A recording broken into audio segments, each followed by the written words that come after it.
Some new developments this morning in the so-called Megxit saga. The Duchess of Sussex is back in Canada, possibly in British Columbia. Meghan and Prince Harry spent Christmas in Canada with baby Archie, who was left behind when the couple returned to London.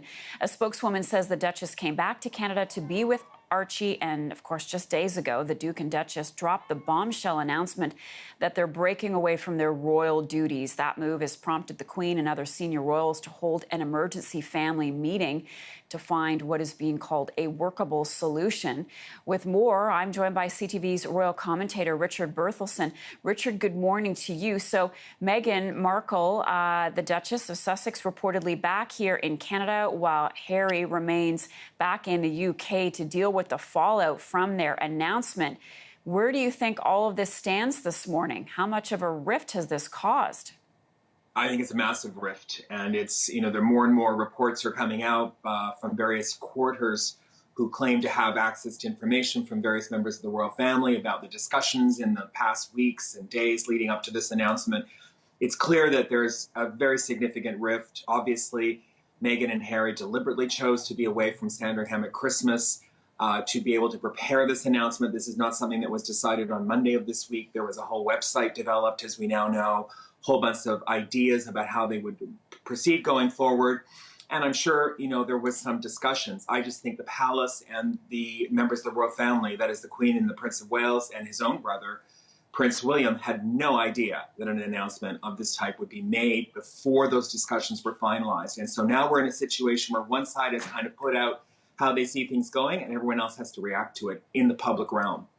Right. And there are reports that the Queen had a call or had an idea from Harry that he wanted to do this, but she asked him to hold off, and then they went ahead and made the announcement anyway. So there is this plan about the workable solution.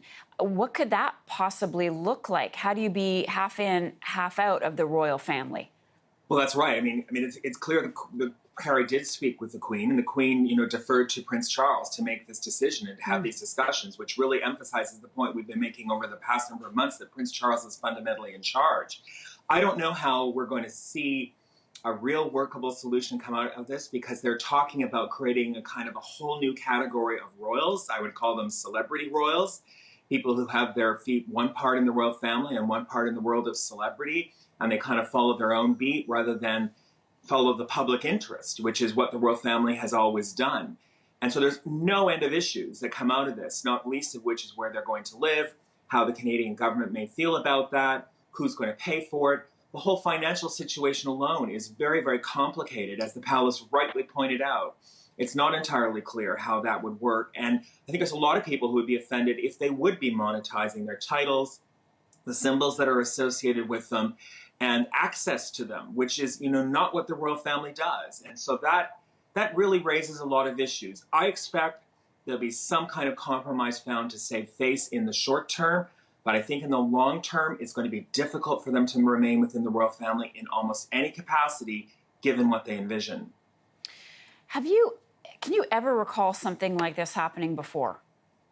Well, we do have the precedent of the abdication. I know some people feel it's not an appropriate precedent, but basically that is a member of the royal family who left. He left with a financial settlement. He caused no end of heartache for his brother throughout his brother's short reign. So there is some precedent there. And King Edward VIII actually did establish a house in Canada. We've also seen other members of the royal family try and dabble in the private sector. Prince Andrew, the Duchess of York, the Countess of Wessex. That hasn't worked out too well at all. In fact, that really is not a precedent, not a road I think they would want to go down. And of course, we have the remembrance of Diana leaving the family and all the difficulties that created in her life after she left, and her ambiguous position internationally. So I don't think there's any good precedents here. I'm not sure how this ends in the happiest way for them. And I think they're a little idealistic to think they can have all what they want and still be outside the firm. Richard Berthelsen, thank you so much.